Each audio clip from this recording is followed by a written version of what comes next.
안녕하세요. 마감 임박 60분의 승부. 오늘은 2022년 증시 대전망 특집을 준비를 했습니다. 서울경제TV의 이지한 수석위원입니다. 오늘은 이제 연말 특집을 저희가 준비하면서 스튜디오에 아주 어렵게 두 분을 모셨습니다. 아마 우리 제약바이오 산업에 대해서 우리 시청자분들께서는 전반적으로 크게 관심이 크실 건데, 사실 우리나라 코스닥 시장의 IT와 제약바이오를 합치면 시가총액이 80%를 넘습니다. 그만큼 우리나라에서는 이 IT와 제약바이오가 절대적 위치를 차지하고 있는데요. 오늘은 글로벌 제약회사의 현재 임원으로 근무하고 계시는 두 분을 모시고 제약산업 전반과 이슈, 흐름, 그리고 우리 K바이오 산업의 미래까지 한 번에 다 다뤄보려고 합니다. 지금 이제 스튜디오에 가장 어렵게 나와주신 두 분을 한번 소개해 보도록 하겠습니다. 먼저 글로벌 제약회사 임원으로 계시는 노명규 전무님 나오셨습니다. 안녕하세요. 안녕하십니까? 네. 그리고 제 왼쪽에는 역시 이제 글로벌 제약회사 임원으로 계시는 박명철 전무님 나오셨습니다. 안녕하세요, 전무님. 네, 안녕하세요. 네. 오늘 이제 이 시간은 저희가 아주 야심차게 준비했던 부분인데요. 제약 산업에 대해서 우리 그동안 시청자분들께서 궁금하셨던 부분, 속 시원하게 두 분께 여쭤보도록 하겠습니다. 먼저, 2021년도 올해 제약 바이오 산업의 화제와 흐름에 대해서 먼저 살펴볼 건데요. 사실, 작년부터 코로나19라는 우리가 이제 사상 초에 겪어보지 못했던 팬데믹, 시대가 오면서 정말 이 제약 바이오 산업에 대해서 울고 웃는 희비가 엇갈리는 우리 시청자분들께서 상당히 많으실 겁니다. 먼저 이제 2021년도 제약 바이오 산업의 흐름에 대해서 먼저 살펴보겠습니다. 2021년도 제약 바이오의 이슈와 흐름 어떻게 생각하는지 먼저 박명철 전무님께 여쭤보도록 하겠습니다. 전무님. 네. 2021년도 바이오 산업의 흐름, 이슈, 가장 큰 이슈가 무엇이었을까요? 지금 말씀하신 것처럼 아무래도 코로나가 아직까지 지속되고 있는데, 이 코로나가 지속되는 이 가운데 아무래도 제약 바이오 산업에 대한 관심과 기대가 아마 그 어느 때보다 높을 것으로 좀 생각하고 있습니다. 그 관점에서 한 세 가지 정도로 좀 간략하게 말씀드리면은, 이제 작년에 2022년에 아마 코로나가 발발 이후에 진단과 방역이 가장 큰 화두였다라면은 올해는 이제 백신과 치료제가 가장 큰 화두가 아니었나 개인적으로 생각합니다. 그 결과 지난 한 10월까지 한 식약처에 승인된 걸 보면은 약 11개 한 코로나 백신 지금 승인되고 있고, 진행 중에 있고, 그다음에 14개 치료제가 현재 임상 시험 승인하에 개발 진행 중에 있습니다. 아마 이런 의미를 본다면은 내년쯤에는 코로나 이제 한국 백신도 좀 기대할 수 있지 않을까 조심스럽게 보고, 두 번째는 이제 CDMO, 즉 위탁 개발 생산 업체의 재조명이 아닌가 싶습니다. 코로나 이제 19가 유행하면서 글로벌 제약사들은 본인들의 연구개발 역량으로 빠른 속도로 이제 백신을 개발했지만 그에 반해 생산 시설은 좀 부족했습니다. 그래서 대안적으로 외부 생산 업체에 눈을 돌릴 수밖에 없었고, 그 결과 우리나라 CDMO 업체에 백신 제조를 맡기게 되는데, 즉 모더나는 삼성 바이오로직스와 아스트라제네카와 노바백스는 SK 바이오사이언스에 각각 생산을 의뢰합니다. 그 결과 얼마 전 발표된 2022년 경제정책 방향에도 언급되었듯이 정부도 내년 상반기까지 국내 백신을 개발하고 약 1조 원 규모의 K백신 펀드를 통한 백신 상용화와 수출 지원을 강화한다고 발표했습니다. 이를 통해 전 세계 백신 공급의 중심지인 K글로벌 백신허브의 위치를 공고한다는 계획도 있습니다. 마지막으로 한두 개 더 말씀드리면 여전히 신약 개발에 좀 올해도 좀 셀트리온이라든가 유한양행, 한미약품에 한 3개 정도 신약이 좀 나왔고, 또 이 코로나 사태에 봤을 때 비대면 진료, 그다음에 비대면 진료로 인해서 어떤 약 배달 서비스 이런 부분이 제약업계의 큰 화두가 아니었나 생각합니다. 네, 이제 가장 핵심적인 말씀을 해주신 것 같습니다. 사실 우리 시청자분들께서 가장 궁금해하시는 부분이 결국 이제 코로나19 백신, 치료제 여기에 이제 관련되어 있는 뭐 종목이나 주가 흐름 궁금하실 거고, 또 한 가지는 이제 CDMO에 관해서 이제 언급을 좀 해주셨는데, 사실 저도 여기에 이제 가장 관심을 많이 가지고 있습니다. 이 CDMO와 관련된 부분은 나중에 이제 조금 더 비중을 자세히 다뤄보도록 할 텐데요. 아마 우리 시청자분들께서도 올해 이 코로나19와 관련된 팬데믹이 지나가는 어느 정도 흐름이 좀 완화된 시점이면 결국은 이제 우리가 관심을 가지는 쪽이 아마 CDMO와 바이오시밀러 쪽이 가장 큰 관심을 가지실 건데, 이 부분은 뒤쪽에 조금 자세하게 다뤄보도록 하겠고요. 우리 박명철 전무님께서는 코로나19 관련되어 있는 종목과 흐름, 그리고 CDMO에 대해서 말씀을 좀 해주셨는데요. 또 이제 궁금한 부분이 있습니다. 우리 노 전무님께서는 가장 직접적으로 이 관련된 업종에 종사하시는 분인데 우리 노 전무님께서 보시는 2021년도 제약업계 하도 흐름 어떻게 보셨습니까? 예, 박명철 전무님께서 말씀하셨던 것처럼 저도 한 크게 두 가지 정도로 생각을 하고 있습니다. 제가 생각할 때는 국내 메이저 제약회사들의 실적 향상과 신약 개발의 결과가 나오고 있다는 점이 좀 주목할 만합니다. 어차피 코로나 사태에서 환자들이 병원을 방문하기 힘든 상황에서도 호실적이 나오고 있다는 측면이 이런 실적의 호조와 신약 개발에 대한 투자가 높아지고 있다. 이런 측면은 미래에 대한 어떤 밝은 가능성을 제안해주고 있지 않을까 싶은 생각을 합니다. 한미나 대욱이나 종근당 같이 이미 1조 클럽에 가입한 회사들뿐만 아니라 일동제약이나 보령제약이나 아니면 중해제약 같은 5천억에서 1조 정도의 매출을 올리고 있는 회사들도 매출 대비 5에서 10% 정도의 비율로 신약에 계속해서 투자를 하고 있습니다. 특히 항암제나 대사질환 쪽으로 투자를 계속함으로써 지속적인 투자를 하고 있는 측면이 주목이 됩니다. 신약에 대한 투자와 더불어서 실제 허가와 발매를 했던 제품들도 보이는데요. 특히 이제 HK 이노웨인의 K캡이나 LG의 제미글로 같은 제품들이 국내에서 허가, 개발 그리고 가격을 받은 후에 여러 글로벌 제약회사들의 제품들과 경쟁해서 좋은 실적을 거두고 있다는 측면이 그 의미가 있다 할 수 있을 것 같습니다. 두 번째 화두는 결국은 그 현재 상황에 맞춰서 코비드에 관련된 백신과 치료제, 진단검사 장비의 개발, 이런 회사들의 실적과 향후 임상 결과에 따른 제품 출시 여부일 거라고 생각합니다. 여러분들 다 아시는 것처럼 PCR 진단, 특히 시젠 같은 회사들이 올해 참 좋은 결과를 보인 걸 알고 있는데요. 향후에 셀트리온이 발매 예상하고 있는 그런 백신이나 치료제 개발이 아마 2021년도를 보라보고 2022년도를 볼 때 좋은 어떤 기회가 될 거라고 생각하고 있습니다. 네, 두 분께서 이제 공통적으로 역시 이제 코로나19 관련되어 있는 치료제나 관련된 산업에 대해서 역시 말씀을 해주셨고요. 역시 이제 뭐 작년 올해 그 2년 연속 우리가 관심을 기울일 수밖에 없는 이쪽 그 제약 바이오 산업에서 가장 큰 하도는 역시 이제 코로나19 관련되어 있는 치료제와 백신 그리고 관련 진단 키트 산업이었습니다.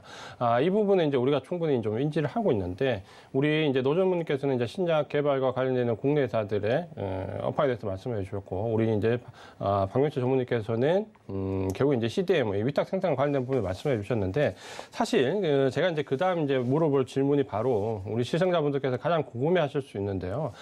그렇다면 이제 글로벌 제약업계, 바이오업계가 이제 이런 정도의 흐름을 보여주고 있다면 과연 우리 국내 제약 바이오업계, 이 K바이오라고 일컬어지는 우리 제약 산업이 글로벌하게 지금 이제 두 분은 다 글로벌 회사 임원으로 계시는데 과연 이제 글로벌 회사의 시각에서 우리 K바이오 산업을 어느 정도로 보고 있고 지금 상황이 어떻는지 아마 우리 시청자분들께서 이 부분이 가장 제일 중요하실 겁니다.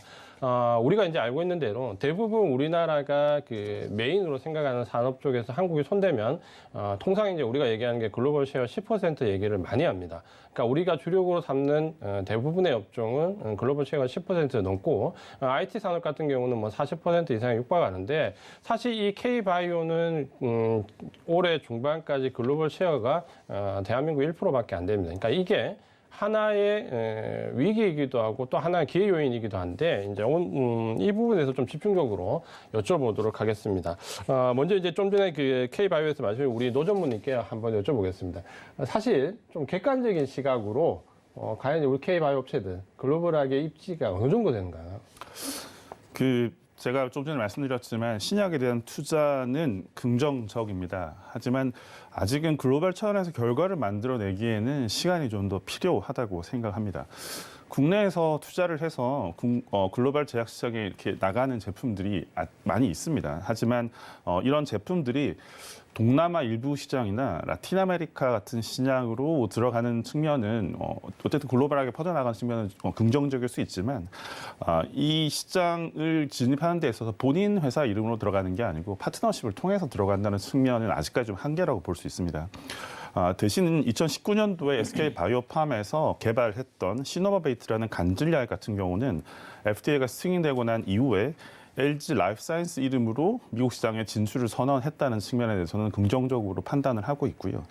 대신에 여러 국내 회사에서 만들어진 어떤 제품들이 어차피 해외에 나갈 때는 파트너십을 이용한다는 측면, 특히나 뭐 셀트리온 같은 경우는 유럽 시장을 진행하기 위해서는 먼디파마를 파트너십으로 두었고 셀트리온도 허셉틴이나 뭐 이런 제품들을 글로벌 시장에 나가기 위해서 테바하고 미국에서 전략적인 파트너십을 맺고 나가고 있다는 측면은 안정적으로 시장을 진입하는 데서는 도움이 될지는 모르겠지만 그 시장에서의 회사의 프레전스를 계속해서 높여가는 측면에서는 아직은 한계가 좀 있다고 생각하고 있습니다. 이제 노점님께서 긍정적인 시각을 유지하지만 아직 홀로 서기는 어렵다. 이 정도로 해석을 하면 될 것 같은데 사실 우리 시청자들이 궁금한 부분은 뭐 신약과 관련된 부분에서 어떻게 보면 특히 우리가 그 생각하는 이 신약 파이프라인을 가지고 있는 회사 혹은 그 회사의 미래에 대해서는 사실 우리 시청자분들이나 전문가라고 하더라도 판단하기가 상당히 어렵다고 보는 게 이제 일반적인 시각이거든요. 그런 부분에서 아직까지는 홀로서기에 조금은 어려움이 있다라는 정도로 우리가 이해할 수 있는데, 그럼 이제 우리 박명철 전무님은 이 부분에 대해서 어떻게 생각을 하고 계십니까? 뭐 저도 굉장히 긍정적으로 보고 있고 처음에 이제 제가 이쪽 제약이든 바이오 쪽에 처음에 이제 일을 시작할 때 비하면은 지금의 이제 한국의 어떤 K바이오는 상당히 많은 부분에서 큰 성장을 이뤘다고 좀 생각합니다. 또한 특히 이번 이제 코로나 사태로 더욱더 이제 어떤 한국 바이오 제약의 어떤 존재감은 몇 단계 더 올라가지 않았나 생각을 합니다. 사실 셀트리온, 삼성 바이오로직스, 뭐 SK 바이오사이언스는 이번 코로나 사태 이전부터 사실 바이오시밀러라는 이제 그 시장에서 그 명성을 만들어가고 있고 사실 삼성 바이오로직스나 셀트리온들은 이미 유럽이나 미국에서는 여러 가지 약들을 출시해서 판매도 하고 있는 상황이기 때문에 간단하게 이 코로나 시장에서 바이오시밀러의 어떤 위치가 현재 과거보다 많이 올라갔다라는 점 플러스 또한 이제 이번 사태로 백신 제조의 어떤 글로벌 허브로서도 한국이 그 역할을 충분히 해낼 수 있다라는 가능성도 보여준 것 같아서 굉장히 의미가 큰 한 해였던 것 같습니다. 그리고 물론 제가 언급드린 지금 회사 3개밖에 언급 안 드렸지만 그 외에도 지금 상당히 많은 회사들이 이쪽 K바이오에 지금 기여를 하고 있고 그러나 제가 이제 말씀드리고 싶은 부분은 다른 분야 어떤 제조업이나 어떤 반도체 부분도 이미 다 잘 아시겠지만 이런 생산 만드는 기술도 중요하지만 궁극적으로는 자체 신약을 개발할 수 있는 역량, 능력을 최근에 이제 오픈 이노베이션이라는 어떤 플랫폼을 적극 활용해서 최대한 빠른 시간 내에 자체 기술을 보유하는 것이 더 중요할 것이라 생각하고 그 이유는 작년 코로나 발발 이후 동시다발적으로 상승했던 제약 바이오 기업들의 기술 격차가 사실 코로나가 이제 진행되면서 그 기술 격차가 더욱더 드러나면서 사실 주가도 점점 제자리를 찾아가고 있는 상황이고 특히 월스트리트 저널에 따르면은 올해 2021년에만 바이오 기업 한 91곳이 증시에 상장했지만 아직까지 대부분 사람에 대한 임상을 지금 시작도 못하고 있는 상황이기 때문에 이렇게 말씀드리고 싶습니다. 이제 우리 두 분 전무님의 말씀을 들어보면 과거에 비해서는 상당히 긍정적으로 우리가 좀 볼 수 있지만 여전히 아직까지 홀로 서기하기에는 글로벌 시각으로는 조금 더뎌 보인다라는 관점을 좀 이해를 할 수 있을 것 같은데요. 사실 이제 우리 그 K바이오 산업이 이전에 외국계 회사들의 어떤 제네릭 카피 제품을 생산하던 위주에서 최근에는 이제 신약 모멘텀이 상당히 많이 불었습니다. 근데 문제는 이런 신약 모멘텀이 실제적으로 그 회사의 가치나 주가를 레벨업 시키기보다는 어떤 가격적인 논쟁이 많이 붙었고 모멘텀이라는 측면 쪽으로 많이 치부가 되면서 사실 우리 이제 시청자분들이나 이런 제약 바이오 산업에 투자하시는 분들이 상당한 곤란을 많이 겪었습니다. 그래서 이제 제약 바이오 산업의 전반적인 부분을 우리가 이렇게 좀 훑어보고 있는데요. 이 시간에는 그래서 우리가 이제 생각해봤던 부분이 그렇다면 K바이오가 과연 이제 어떤 곳에서 돌파구를 찾을 수 있을 것인가라는 부분에서 사실 삼성바이오로직스나 셀트리온이 걸어가는 길이 하나의 모델이 될 수 있다라는 생각을 좀 많이 했고요. 그런 점에서 이제 결국에는 두 가지에 우리가 집중을 좀 하게 되는데 아마도 이제 이 부분이 회사의 가치나 K바이오 산업의 미래와 가장 직관이 될 수 있다라고 생각을 하고 있습니다. 그 부분이 바로 우리가 작년까지 얘기했던 CMO, CDMO와 관련되어 있는 위탁 생산과 관련된 부분이고요. 또 한 가지는 바이오 시밀러와 관련된 부분인데요. 먼저 이제 이 CDMO라고 일컬어지는 우리가 흔히 이제 위탁 생산 정도로만 얘기를 했는데 이 부분이 과연 이제 우리 K 바이오 산업의 돌파구가 될 수 있을 것인가라는 부분에 이제 상당히 많은 생각을 가지고 있습니다. 이 부분은 이제 우리 그 박 전무님께 한번 여쭤보겠습니다. 그 CDMO라는 게 어떤 산업이고 과연 이제 K 바이오 산업에서 돌파구가 될 수 있을 것인가? 라는 부분에 대해서 어떻게 생각을 가지시는지 있는지 한번 시청자분들께 좀 알기 쉽게 설명을 좀 해주셨으면 좋겠습니다. 네, 최대한 좀 알기 쉽게 좀 설명을 해드리려고 노력을 하겠습니다. 앞에서 잠깐 언급드렸지만 CDMO란 그 위탁 개발 생산 이제 이걸 전체를 이제 그 아우르는 말이고, 즉 이제 제품의 개발부터 분석, 제조까지 하나의 통합된 프로세스 형태로 서비스를 제공하는 기업을 말합니다. 즉 기존의 CDO, CRO, CMO를 모두 아우르는 종합적인 서비스를 제공하는 이제 기업을 말하는데, 주요 바이오 의약품 CDMO 기업들은 대부분 이제 미국의 사업장을 보유하고 이제 매출 규모가 좀 클수록 유럽, 중국, 남미 등으로 세계 각지에 이제 시장을 넓혀가고 있는데, 2020년 시장 점유율 기준으로 한 탑 5를 보면은 이제 스위스 론자라는 회사가 약 25%의 점유율로 독보적으로 1위를 하고 있고요. 그 뒤를 이어서 삼성 바이오로직스 한 9% 정도, 2위는 캐탈런트, 베링거 인게람의 바이오 엑설런스, 서모피셔의 사이언티픽들이 약 한 8%에서 9%의 점유율로 각각 3, 4, 5위를 지금 유지하고 있습니다. 제가 앞에 말씀드렸지만 삼성 바이오로직스가 그래도 CDMO로는 이제 세계에서 두 번째, 앞에 말씀드린 CMO로는 세계에서 이제 첫 번째로 이제 하고 있는데, 지금 현재 이 시장은 앞으로도 어마어마하게 좀 성장할 건데, 2020년 기준으로 보면 한 114억 달러? 이게 원화로 한 12조 정도 되는데, 앞으로 한 2026년, 6년 뒤에는 약 한 203억 달러, 이제 원화로 하면 21조 예상을 하고 있습니다. 또 국내의 경우에 삼성 바이오로직스만 보게 되면은 올해 3분기까지 매출이 이미 작년 2020년 1년 매출을 거의 다다랐기 때문에 올해 매출은 작년 2020년 매출을 거뜬히 넘어갈 것으로 생각하고 있습니다. 즉 말씀드렸듯이 한국뿐만 아니라 미국, 유럽, 중국, 일본 등 대부분의 국가에서 CDMO를 주요 성장 동력으로 투자하고 있는 상황이기에 향후 시장 전망은 굉장히 긍정적이지 않을까 생각합니다. 사실 우리 시청자분들께서 좀 궁금해 할 만한 부분이 제가 돌발 질문 하나만 드리겠습니다.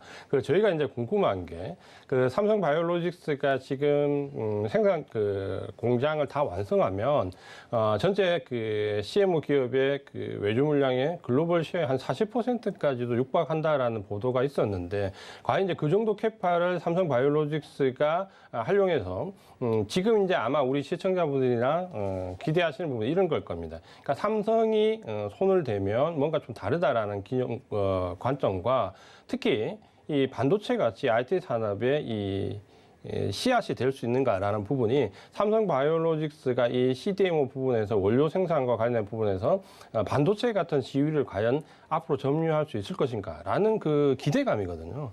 우리 박 전무님께서는 삼성 바이오로직스가 과연 IT 산업의 삼성전자처럼 삼성 바이오로직스가 될 수 있을까?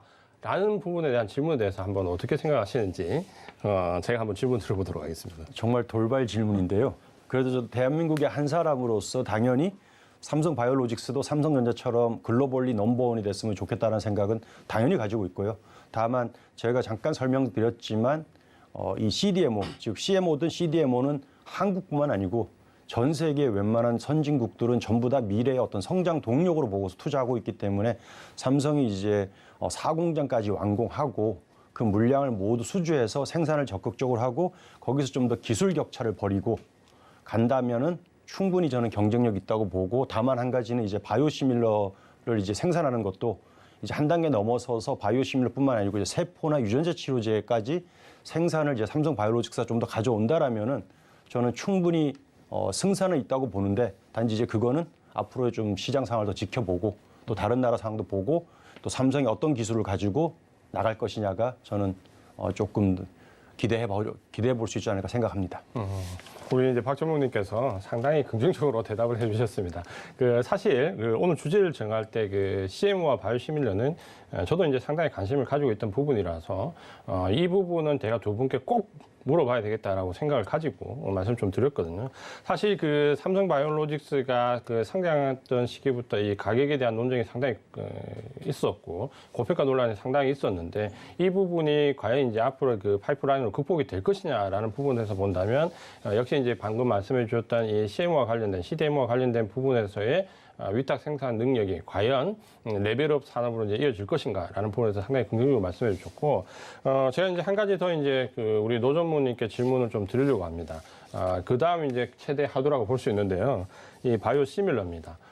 최근에 이제 이 바이오시밀러가 지난 작년 기준으로 세계 이제 10대 의약품 중에서 절반 이상이 바이오시밀러 제품으로 채워졌고 전체 매출액에서 차지한 비율도 30%를 넘어갔다라는 이제 통계가 나오는데 이 사실 이제 바이오시밀러는 우리가 어떻게 보면 대형 제약사를 최근에 대표하는 뭐 삼성 바이오로직스나 혹은 셀트리온 계열이 상당히 지금 이제 업계 전반을 리딩하고 있거든요. 그러니까 이런 부분에서 본다면 이 바이오시밀러에 대한 부분은 묻지 않고 이제 넘어갈 수가 없습니다. 이 바이오시밀러란 도대체 이제 무엇을 말하는 거고 이 산업이 어떤 미래를 가지고 있는지 우리 노 전문님께 한번 질문을 드려보도록 하겠습니다. 한 가지를 먼저 바로잡고 가야 될 것 같은데요. 그러니까 바이오 제품과 바이오 시밀러는 조금 다르다고 보셔야 됩니다. 그러니까 바이오 제품은 신약이라고 보셔야 되고요. 바이오 시밀러는 그 신약의 특허가 끝나고 그 제품하고 같은 성분의 제품을 만드는 이게 바이오 시밀러입니다. 그래서 지금 위원님께서 말씀하셨던 바이오 제품이 전체 시장에서 40%를 차지하고 있다는 거는 전체 시장에서 이 바이오 신약이 차지하는 비율이 갈수록 비중이 커지고 있다라고 이제 생각하시면 될 것 같고요. 바이오 시밀러는 조금 다른 측면에서 보셔야 될 것 같습니다. 바이올로직스라고 하면 과거 신약의 개발은 작은 분자의 물질을 화학적으로 합성해서 만드는 겁니다. 여러분들이 많이 아시는 뭐 아스피린이나 아니면 뭐 타이레놀 같은 것들도 결국은 화학 분자물이라고 보시면 되거든요. 그래서 이 분자 구조가 같으면 결국은 같은 제품으로 이제 인식이 되어집니다. 그래서 우리나라 식약처 같은 경우도 어느 레인지 레벨, 그러니까 뭐 인체 동등성을 실험해서 같은 레인지에 들어가면 이 약은 효과가 동등하다라고 이제 판단하고 허가를 내는 경우가 있고요. 근데 이제 바이오로직스는 바이오시밀러가 조금 다릅니다. 그러니까 일반적인 화학적 합성물과 다르게 항체를 비롯한 단백질 약품은 화학적으로 합성할 수가 없습니다. 대신에 그 단백질 유전자를 클로딩해서 적절한 발현 팩터에 넣은 후에 예를 들어서 대장균이나 효모나 동물세포, 소위 말해서 쥐 같은 게 있겠죠, 그죠? 거기서 대량으로 배양을 하게 됩니다. 다르게 말하면 어떻게 배양하느냐에 따라 가지고 제품의 어떤 효과나 안정성이 달라질 수 있습니다. 그렇기 때문에 아까 박명철 선생님께서 말씀하셨던 것처럼 효과가 지속적으로 유지될 수 있는 그런 어떤 기술들이 굉장히 중요한 산업입니다. 여러분들이 많이 아시는 셀트리온에서 이제 나온 렘시마 같은 약들도 인플립시맙이라는 바이오 제품의 바이오 시밀러의 형태입니다. 뒤에 보면 마압이라는 게 붙는데요. 이 마압이라는 게 모노클로널 안티바디라는 건데 이게 이제 단클론 항체로 불려진 제품들을 통칭합니다. 외부에서 인간 단백질을 동일하게 만들다 보니까 100% 인간 단백질하고 동일한 형태의 제품이 나오기도 하지만 일부가 동일한 제품이 나오기도 합니다. 이 한국의 셀트리온이나 바이오로직스, 삼성 바이오로직스 같은 제품은 이런 단백질을 배양할 수 있는 기술력을 갖추고 규모의 경제를 이룩한 그런 기업이라고 보시면 됩니다. 전 세계적으로 볼 때 바이오로직스 마켓은 2020년도를 기준으로 한 300조 정도의 시장에서 2025년도에는 450조 시장으로 성장할 거라고 생각을 하고 있고요.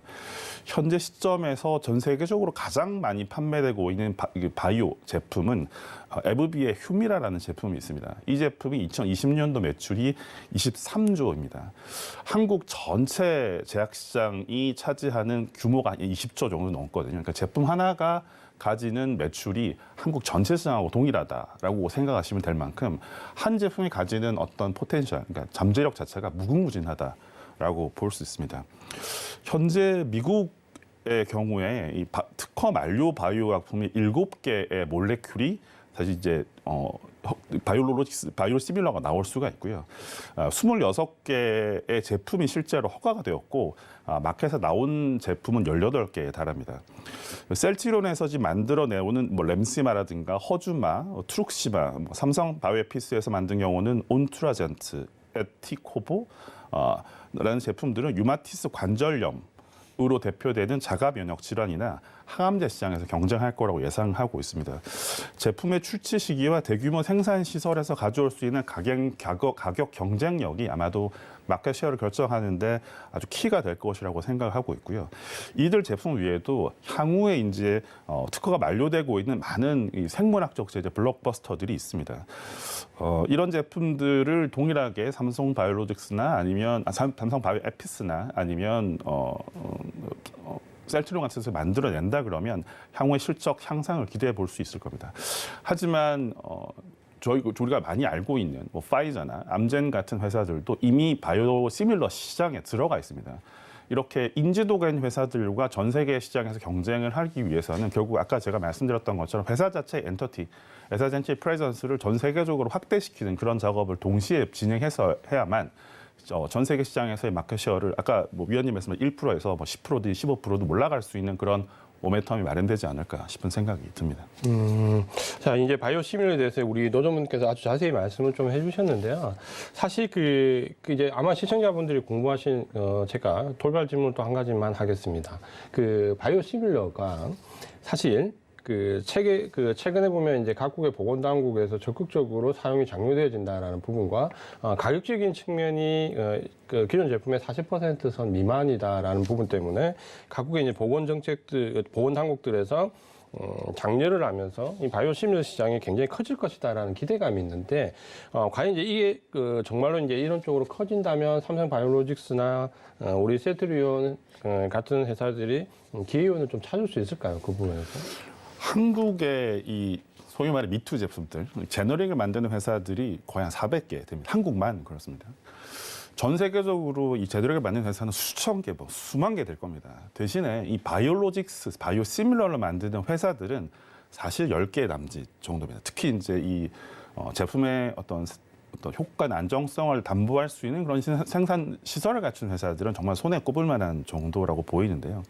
제가 보기에는 이미 사실 셀트리온 유럽에서 아까 말씀드렸던 램시마라는 제품이 마켓 셰어를 50%를 넘어가고 있고 삼성은 사실 지금 뭐 아까 CMO 시장에서 국제적으로 이렇게 인정을 받고 있는 측면에서는 뭐 규모의 경제와 생산 시설에서 나올 수 있는 그런 안정성들이 이미 증명이 돼 있다고 저는 생각이 듭니다. 만약에 이런 제품들 향후에 특허가 만료되는 생물학적 제재를 빠른 시간에 시장에 진입할 수 있고 그리고 특히나 이 제품들의 가격 경쟁력을 가질 수 있다 그러면 충분히 세계 시장에서 경쟁해 볼 수 있다고 생각이 듭니다. 대신에 이제 한 가지 더 고려해야 될 점은 뭐냐면 결국 이 독점 체제가 무너지면 여러 회사가 달려들어서 경쟁을 하게 되면 결국 마진 구조에서 영향을 받을 수밖에 없습니다. 결국 오리지널 제품들을 가지고 있는 회사들이 뭐 마진을 뭐 5%, 10% 정도 가져간다 그러면 그런 바이오로직스를 내는 제품들은 30%, 40%의 마진을 주고 들어갈 수밖에 없을 거거든요. 그만큼 넷 프라이스는 굉장히 떨어질 수밖에 없을 것이다. 그렇게 봤을 때는 얼마만큼 수익성을 유지할 수 있을 것이냐. 이게 아마 미래를 볼 때는 가장 핵심이지 않을까 싶은 생각이 듭니다. 자, 우리 노조분께서 이제 그 바이오심에 대해서 말씀해 주셨는데, 사실 국내 이제 대형 제약사들의 가장 큰 우리가 투자 포인트를 좀 말씀드릴 때 그 배려가 뭐냐면, 최근에 이제 조금 달라지긴 했지만 국내 대형 제약사들의 영업이익률이 대부분 3%대에서 5, 6%, 그러니까 한 자릿수에서 머물러 있다라는 부분에서 상당히 투자 포인트가 좀 낮아졌다라는 부분들이 많이 부각되고 있거든요. 그러니까 그런 부분들이 아마 이제 바이오 시밀러로 조금 극복이 되고 만약에 시장에서 어떤 그 기회 요인을 찾는다면 조금은 이제 K 바이오에서 어떤 선도적인 역할을 좀 할 수 있을 것이다. 라는 부분으로 조금 이해를 하고 싶고요. 아마 이제 이 부분은 두 분이 이제 설명해 주시는 것에 비해서 제가 조금 이제 희망적인 부분을 조금 더 포함했다. 이렇게 좀 보셔도 될 것 같습니다. 이렇게 이제 지금 그 전반적인 2021년도 업계 흐름과 우리 K바이오에서 좀 짚어봐야 될 부분에 대해서 말씀을 드렸는데요.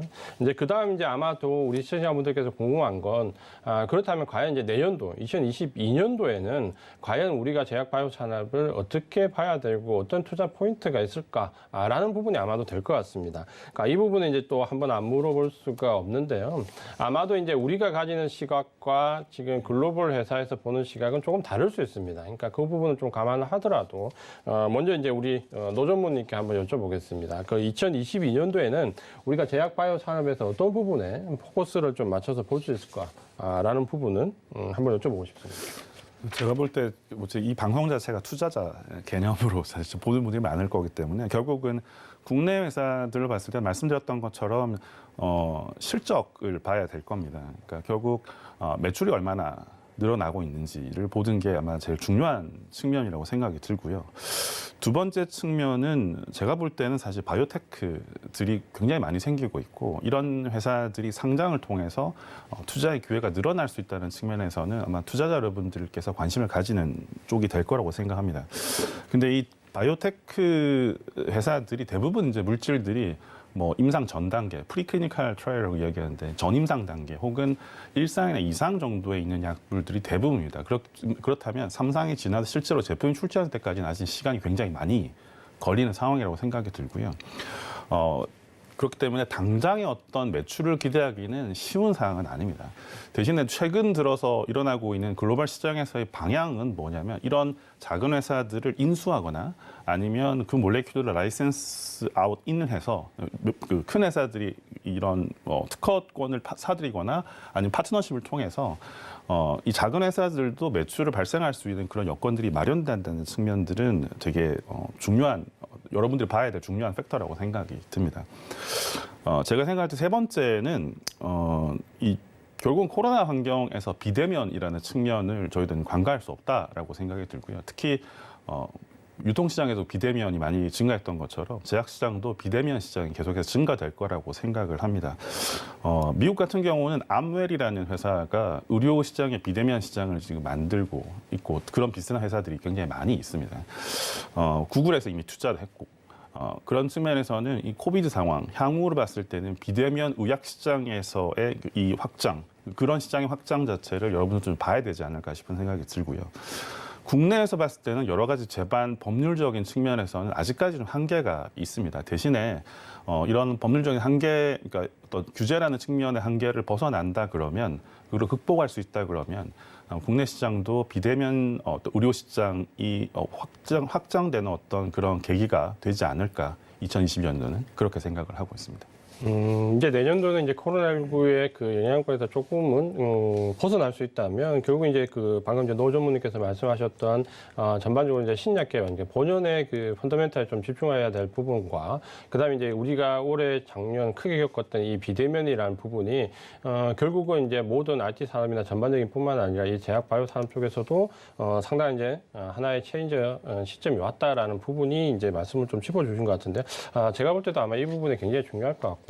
최근에는 이 IT 산업과 연계되어 있는 이 비대면 관련되어 있는 제약 바이오가 사실은 또 각광을 받기도 했습니다. 아마도 이제 내년에는 이런 부분들이 조금 더 수면 위로 이제 부각되지 않을까라는 측면은 말씀 좀 해주신 것 같고요.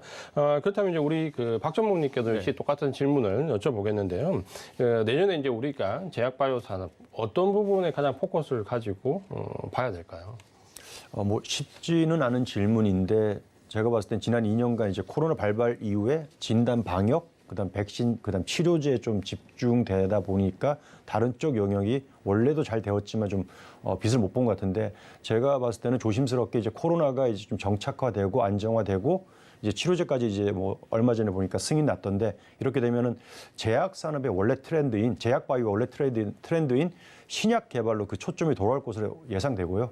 그 지금 뭐 여러 질환들 여러 영역에서 굉장히 많은 신약들이 개발되고 있는데 그 중에서도 아직까지 좀 미지의 영역은 이 뇌질환, 뇌와 관련된 질환들 저희가 소위 말하는 치매 아니면 정신과 쪽 질환들, 우울증 이런 분야들이 좀 더 집중받을 것 같고 특히 아까 앞에서 언급했지만 바이오 분야에서는 이제 세포나 이제 유전자 치료제를 연구 개발하는 쪽의 회사의 성장세가 좀 더 이제 빛을 보지 않을까 싶습니다. 근데 앞에 노 전무님도 언급하셨지만 어떤 테마는 사실 지금 말씀하시는 게 제약 바이오고 여기서 제 의견을 하나 드린다라면은 매출도 굉장히 중요하지만 글로벌 회사들의 매출에 보면은 회사마다 조금의 차이는 있지만 대부분 적게는 한 10에서 15%, 많게는 20에서 한 30%를 다시 R&D로 재투자를 하거든요. 사실 그런 것들이 경쟁력인 거고 전 세계에서 한 10대 되는 회사 중에 한 개 회사가 R&D 투자하는 금액이 여전히 한국에 있는 모든 기업이 투자하는 R&D 금액보다도 제가 지금 기억이 맞다라면은 적지 않고 더 크기 때문에 그런 부분을 좀 예의주시해 매출 플러스 그 회사가 다음에 자기 몇 년 뒤에 어떤 걸 가지고 이제 발매할 것인지를 보는데 그 지표로서는 투자. 그러니까 다시 이제 연구개발비에 얼마의 이제 금액을 쓰느냐가 굉장히 중요한 어떤 인디케이터로 볼 수 있을 거라 생각합니다. 네, 이렇게 우리가 내년에 이제 관심을 가져봐야 되는 부분에 대해서 말씀해 주셨는데, 제가 이제 방금 우리 박 전무님의 말씀을 듣고 불현듯 이제 스치는 생각이 있는데, 사실 그 뇌질환 관련된 부분에서 어떤 사실 우리가 파이프라인이 글로벌하게 확대되는 부분은 굉장히 이제 화두가 되고 있는데, 사실 이제 제가 여기서 딱 스치는 게 우리 SK 바이오팜이 사실 이제 작년에 상장이 되었고, 중추신경계 CNS라고 부르는 이 CNS 관련되어 있는 약물로 상장이 되었고 제품이 출시가 되었고 이후에 파이프라인도 이쪽 CNS 계열대 약물로 지금 아마 준비를 하고 있는 거 알고 있는데 SK 바이오팜에 대해서 아마 궁금하신 분들이 많으실 것 같은데 사실 이 중추신경 CNS에서 우리나라 기업들이 가지는 영향이 글로벌하게 보신다면 한 어느 정도 영향을 우리가 평가를 할 수 있을까요? 오늘 진행하는 과정에서 받은 질문 중에 가장 어려운 질문 같은데요. 근데 이거는 글로벌에 말하는 탑 5 회사 이쪽 CNS 중추신경계에 좀 특화된 제약 바이오 회사들도 사실 아직까지 이쪽에서는 뚜렷한 어떤 신약을 지금 못 만들고 있고 사실 계속 도전을 하고 있습니다. 뭐 어떤 회사라고 언급하기 그렇지만 3상까지 가서 출시 직전에 사실 결과가 좋지 않아 가지고 이제 출시를 접은 회사들도 상당히 있기 때문에 그런 가운데서 그럼 한국의 위치가 어디까지냐고 했을 때는 아직까지는 굉장히 초기 단계라고 생각을 하고 근데 그럼에도 불구하고 언급하셨던 SK 바이오팜 같은 경우에 우리 노 전무님도 앞서 언급했지만 이제 세노바메이트라고 이제 미국에서 이제 출시를 했지만 그런 부분이 있어 갖고는 이제 하나하나 성과를 거두기에 좀 조심스럽지만 좀 긍정적으로 보고 있고 이걸 좀 단기로 보시는 것보다는 좀 중장기적으로 좀 보고 간다라면은 충분히 승산이 있을 것이라고 생각을 합니다. 네, 여기에 좀 추가로 한번 말씀 좀 한번 해주시죠. 예. 사실 CNS를 건드리는 글로벌 제약 회사들도 사실 되게 한정적입니다. 여러분들 많이 아시는 얀센이나 파이자나 GSK나 노바티스 이 정도 회사들이 과거 한 10년, 15년 전에 강자였다면 최근 들어서는 UCB라는 회사가 간질 분야에서는 거의 독보적인 위치를 차지하고 있고요. 말씀드렸던 SK 바이오사이언스의 시노베이트도 결국은 세계 시장으로 나가면은 이 UCB랑 경쟁을 할 수밖에 없을 겁니다. 국내에서 처음으로 FDA 승인난 CNS 제품이 나왔다는 것은 굉장히 괄목할 만하다고 생각을 하고요. 향후에 기대되는 어떤 분야는 여러분들이 다 궁금해하시는 아마 치매 치료제가 될 거라고 생각하고 얼마 전 바이오젠이라는 회사에서 치매 치료제가 FDA 승인이 났습니다. 그리고 향후도 신약들이 특히 이제 바이올로직스 말씀드렸던 그 생물학 저제로서에서의 치매 치료제들이 많이 이제 임상이 진행이 되고 있는 측면에서는 언젠간 정말로 치매의 이 과정을 늦추거나 아니면 그 과정 자체를 다시 뒤로 돌리는 그러니까 정상적인 사람으로 돌아갈 수 있는 그런 약도 나올 거라고 생각이 들고요. 그런 회사들이 지금 보면 말씀드렸던 바이오젠이라는 회사도 있고 그리고 릴리라는 회사가 지금 얼마 전에 페이스 2 이상 임상을 발표했는데 임상 결과 굉장히 좋았습니다.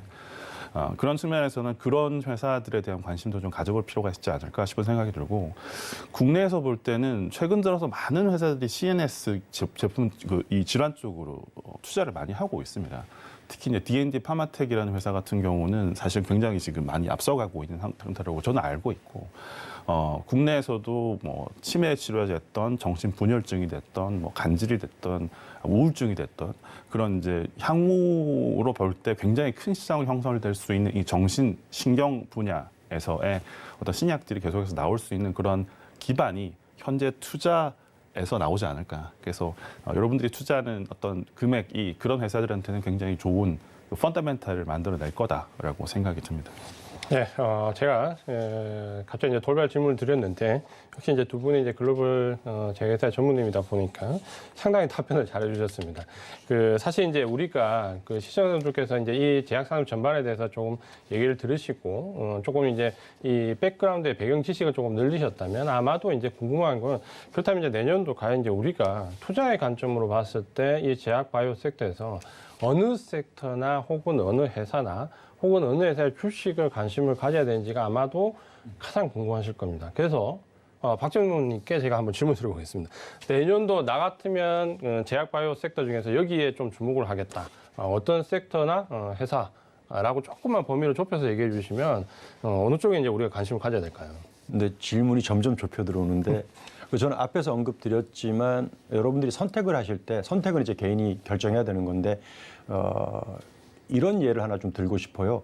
이제 공부를 전혀 안 하던 학생이 갑자기 전교 1등 할 수 있는 확률은 있지만 그게 그렇게 가능성이 높진 않거든요. 즉 그 얘기를 제가 바꿔 말씀드리면 앞에 언급했지만 결론은 그 회사가 역사가 있고 즉 연구 개발에 지속적으로 투자를 해왔고 그다음에 그 투자하는 범위도 한 자리 숫자보다는 20, 30%의 그 이익 나는 부분을 연구 개발에 투자하고 이거를 한 해만 하는 게 아니고 계속해서 10년, 20년 그 회사들을 보시면 역사가 이제 100년 넘은 제약회사들이 글로벌리 보면은 상당히 있어요. 그래서 저는 그런 회사를 봤을 때는 지금 뭐 딱 어떤 회사라고 제가 지금 바로는 말씀 못 드리지만 아까 나왔던 뭐 파이자, 뭐 얀센 뭐 이런 회사들 보시면은 그 역사와 전통이 오래됐고 실력도 꽤 있고 그 다음에 이익 나는 이익금의 상당 부분 적게는 10에서 많게는 30%까지를 R&D에 투자하고 있기 때문에 이런 회사를 봤을 때 굉장히 좋은 어떤 추천할 수 있는 회사가 아닐까 생각합니다. 네, 이제 같은 질문을 우리 노 전무님께도 여쭤봐야 될 것 같은데요. 내년도 어떤 섹터에 집중해야 될까요?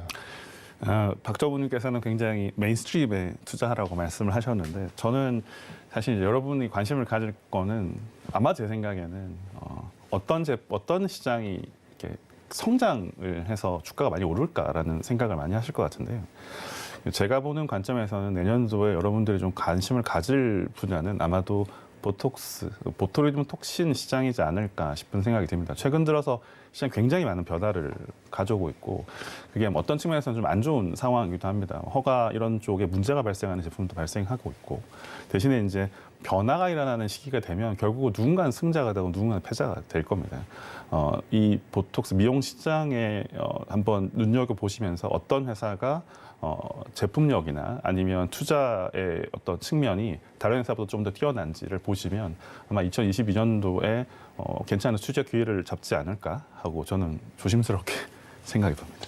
네, 두 분께서 이제 관심 가져주는 섹터에 대해서 말씀드렸고, 우리 박 전무님께서는 그래도 어느 정도 이 메인스트림, 가장 이제 주도 섹터에 들어와 있는 메이저 회사들에 대해서 말씀을 좀 해주셨고요. 우리 노 전무님께서는 이 보톡스 관련돼 있는, 이 보툴리즘 관련돼 있는 종목 그 회사들에 대해서 좋은 흐름에 대해서 좀 말씀을 해주셨는데, 사실 그 제약바이오에 투자하는 우리 개인 투자분들은 상당히 어렵습니다.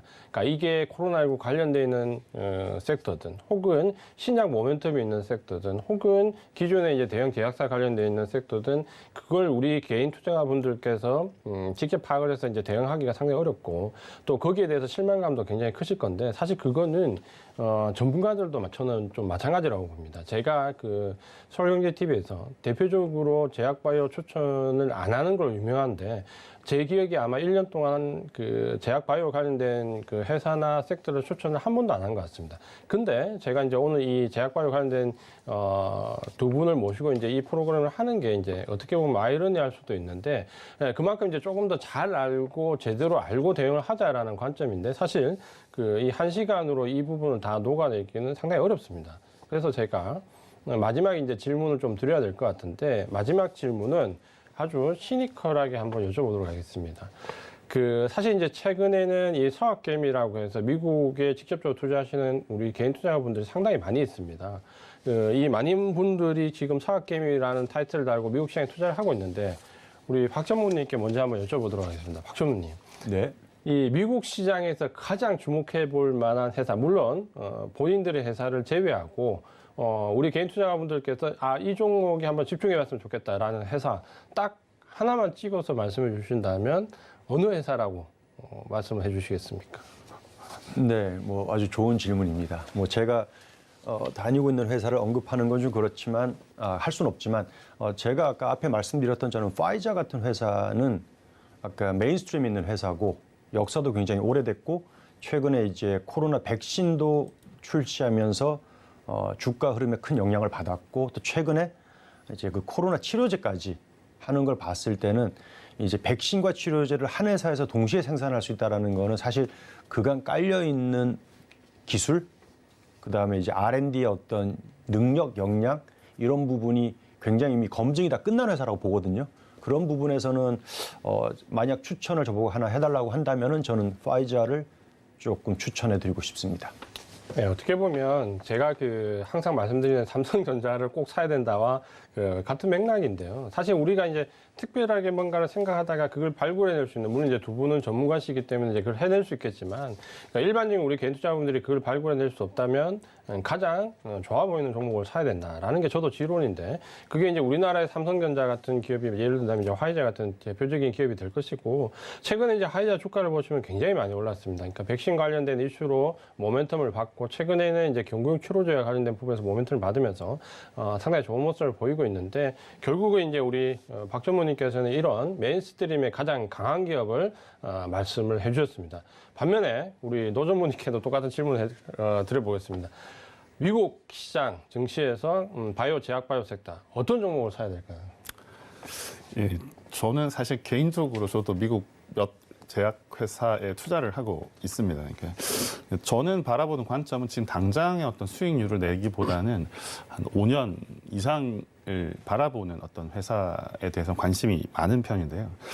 오늘 말씀드렸던 그 바이오로직스 생물학적 제재가 현재의 어떤 제약 시장을 이끌고 있는 어떤 제품들이라 그러면 제가 볼 때 미래는 이 세포와 유전자 치료제로 가 있다고 생각을 합니다. 특히나 이제 얼마 전 뭐 아시는 분도 계시겠지만 유전자 가위라는 어떤 개념이 시장에 나왔습니다. 사람의 DNA 자체의 어떤 뮤테이션이나 아니면 문제가 있는 거를 그 자체를 변화시키면서 거기 치료제가 가고 있는 거 굉장히 타겟팅되고 어떤 치료 시장의 패러다임을 바꿀 수 있는 그런 회사들이 이제 막 태동되고 있는 상태입니다. 특히나 노벨상을 받으신 분이죠. 그러니까 그분이 만든 어떤 개념 자체 크리스퍼라는 회사가 있는데 그런 회사들이 가지고 있는 크리스퍼 Cas9이라는 그런 기술을 바탕으로 해서 여러 회사들이 지금 유전자 치료제에 뛰어들고 있고 가시적으로는 뭐 2, 3년 사이에 아마 결과가 나올 수도 있을 거라고 생각합니다. 빨리 가 있는 회사들은 뭐 이미 2, 3임상까지 끝나고 3상 들어간다는 이야기도 하고 있기 때문에 빠르면 2, 3년 사이에 어떤 그 새로운 개념의 치료제가 나올 수도 있다고 보고 있거든요. 어떤 회사를 지칭하기보다는 저는 그런 회사들에 관심을 좀 가져보시면 어떨까. 특히 이 유전자 치료제 그리고 이 유전자 가위를 바탕으로 한 어떤 치료제를 만드는 회사들에 대한 관심을 한번 가져보면 어떨까 싶은 생각을 합니다. 네, 우리 노 전무님은 예리하게 이제 대답을 좀 피해 가셨는데, 사실 제가 들어보니까 저는 투자 포인트가 아주 좋은 그 포인트가 좀 보입니다. 그러니까 저도 좀 연구를 해봐야 될 것 같고, 두 분이 이제 말씀해 주신 이 메인스트림이 가장 강한 회사 혹은 새로운 뉴 제너레이션의 어떤 그 앞서가는 선도 기업. 그러니까 이 두 가지 측면에서 보신다면은 아마도 투자 포인트를 좀 찾을 수 있을 것 같고요. 이제 마지막으로 클로징을 하기 전에 제가 시간이 조금 남아서 돌발은 아니고 좀 시청자분들이 가장 궁금해하는 질문 한 가지만 두 분께 더 여쭤보려고 하는데요. 신약 모멘텀이 있는 회사에 투자할 때 가장 조심해야 될 포인트 한 가지씩만 좀 말씀해 주시면 그동안 신약 관련된 회사에 접근했다가 낭패를 보신 많은 투자분들께 좀 도움이 될 것 같은데요. 신약 모멘텀 있는 회사에 접근할 때 이거 한 가지만 꼭 주의를 하자. 어떤 포인트를 잡으면 될지 한 가지씩만 좀. 제가 먼저 할까요? 예, 우리 박 전무님 먼저 한번. 다른 업종도 비슷하겠지만 특히 제약이나 바이오 이쪽은 데이터. 그러니까 이제 아까 전임상, 그다음에 1상, 2상, 3상 그 이후에도 사실 출시한 이후에도 약이 다시 퇴출되는 경우도 상당히 있거든요. 그렇기 때문에 어떤 신약을 갖고 있는 회사다 그러면 전임상부터 최소한 1상의 주변 말보다는 데이터 요즘은 그 인터넷 들어가면 웬만하면 다 찾을 수 있고 FDA에서 뭐 신약 승인했다 그러면은 데이터가 다 오픈되거든요. 가능한 선에서는 그런 부분을 좀 보고서 그게 어느 정도 가능성이 있는지를 본인 스스로 검증하고 들어가는 게 저는 하나 드릴 수 있는 팁인 것 같습니다. 네, 우리 노 전무님도 한번 말씀해 주시면. 동일한 생각입니다. 이 제약 시장은 결국은 데이터입니다. 소위 말해서 약을 저희가 판다라고 저도 사실 뭐 20년 이상 제약 제품을 판다고 하지만 실제 저희가 하고 있는 거는 그 제품 뒤에 있는 데이터를 설명하는 겁니다. 수많은 연구 임상들을 통해 나오는 데이터를 어떻게 하면 우리 고객들에게 가장 잘 전달해서 제품의 어떤 특장점을 잘 설명할 것이냐가 사실 저희 같은 제약회사에 있는 사람들의 일인데요. 거기에 바탕은 사실 임상 연구의 데이터들입니다. 말씀드렸던 것처럼 뭐 전임상 단계들이니까 1상, 2상, 3상을 통해서 나왔던 여러 가지 데이터들을 이해할 수 있는 눈을 가지셔야 되는데요. 이 업계에 있지 않거나 기본적으로 어떤 백그라운드 지식이 없으면 그 데이터를 이해하기가 참 쉽지 않을 겁니다. 대신에 이제 영어가 좀 되시면 구글을 들어가셔가지고 찾아보면 애널리스트를 분석했던 데이터들이 되게 많이 있습니다. 리포트들이 많아서 거기서는 이게 좋다 나쁘다 평가를 합니다. 그 정도는 사실 이해할 수 있을 거니까 페이퍼 실제 나온 페이퍼를 다 이해하기는 쉽지는 않겠지만 어떤 증권 애널리스트가 분석해 놓은 이 페이퍼를 해석해 놓은 자료들은 적어도 읽어보고 이 제품이 미래가 있구나 없구나 정도는 판단해보고 시장에 접근하는 게 그나마 좀 안전성을 높일 수 있는 길이 아닐까 싶은 생각이 듭니다. 네, 제가 그 마지막에 이제 돌발 질문을 드렸던 이유가 사실 그 시작하는데 모멘텀이 나올 때 과연 이제 이 임상 데이터 1상, 2상, 3상 우리가 발표될 때 그 기업들이 나온 데이터를 사실 제가 이제 애널리스트의 입장으로서 사실 이 두 분께 가장 많이 여쭤봅니다, 개인적으로. 과연 이 데이터가 유효성이 있느냐, 혹은 검증 절차를 받을 수 있느냐 부분을 사실 제가 많이 여쭤보는 두 분한테 이제 어떻게 보면 제 제약바이오의 제 그 멘토시거든요.